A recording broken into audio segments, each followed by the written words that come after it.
Si Karine Guillaume-Thuram est absente du journal télévisé de M6 depuis décembre dernier, ce n'est pas parce qu'elle a démissionné.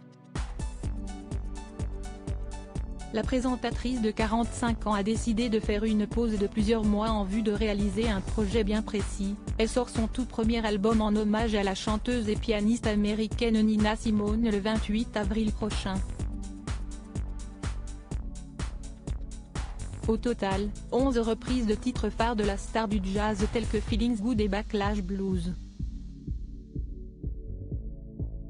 Remplacée par Nathalie Renaud le temps de faire quelques concerts, au New Morning dès février et à partir du 11 mars à Nice, la journaliste a indiqué à nos confrères d'Aujourd'hui en France la période à laquelle elle compte revenir au JT, je reprendrai le 12.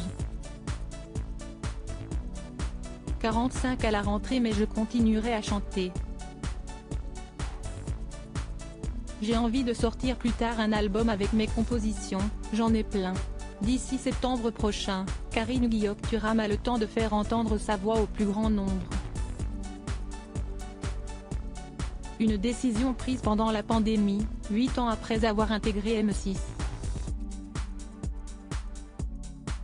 Quand j'ai commencé le 12. 45 en 2012, ça a été une telle mobilisation d'énergie que j'ai dû un peu mettre cela en pause.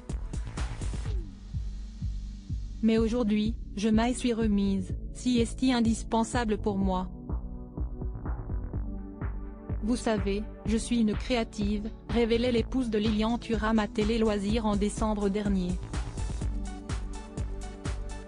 D'autant plus que l'année 2023 tombe à pic pour son projet d'album, marquant 2 anniversaires de Nina Simone, les 90 ans de sa naissance le 21 février et les 20 ans de sa disparition le 21 avril.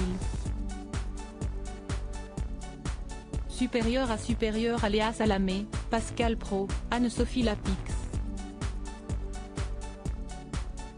Découvrez les journalistes quand ils étaient plus jeunes. Karine Guillaume-Thuram mordu de musique depuis son adolescence, passionnée d'écriture depuis son adolescence. Karine Guillaume-Thuram, fille d'un entrepreneur fan de jazz et de zouk, a aussi l'oreille musicale.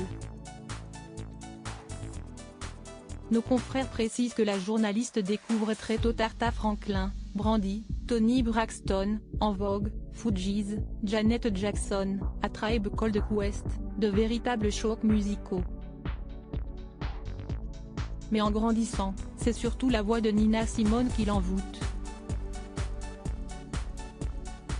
J'ai toujours aimé Nina Simone, son militantisme, son caractère bien trempé, mais je l'ai découverte quand je suis rentrée à Paris, à la fin des années 1990, c'était leur mémorée. J'avais une amie qui connaissait son assistante personnelle et cela me fascinait. Les années qui ont suivi, je l'ai souvent chantée sur scène avec l'humilité et le gros travail que cela impose. Plus je vieillis et plus je ressens la puissance de son émotion, de son authenticité. Crédit photo, Pierre Perrusso.